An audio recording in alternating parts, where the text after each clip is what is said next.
LMCS's diving supervisor admitted that had the divers at minimum been harnessed by rope, which could have been attached to their respective hips, then when the Delta P event occurred, they could have been retrieved immediately, and we would not be here today, and the family members from whom we have heard would not have experienced the heart-wrenching hurt that must have been attended not only with the accident, but with the management of same after the fact. In addition, LMCS did not appear to have put in place hyperbaric chambers in the event that the divers were retrieved after prolonged entrapment in the pipe. Christopher Boudram was literally left to fight for a chamber, which he ultimately was not afforded due to a false COVID-19 finding. There's no evidence that specialized medical practitioners or EMTs were put on standby or were, in fact, in place, either before the accident or after. It appears that there were other divers, such as Conan Bedo, whom we heard from, were on a very loose standby arrangement and could be called out in the event of emergency. But such divers were not on site or even in close proximity to Paria's operations. We know now that the TTCG divers were not trained, nor did they have the equipment to enter the pipeline. We know that Mitchell's divers indicated they were too big to enter the pipeline.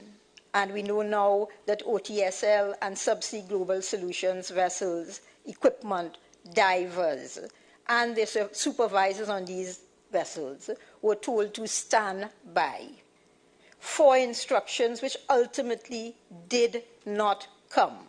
Paria pursued ascertaining the line condition as a precondition to an attempted rescue, but seemingly bypassed the narrative of Christopher Boudram, who had actually emerged from the same pipe and therefore would have been the best source of information which they so ardently pursued.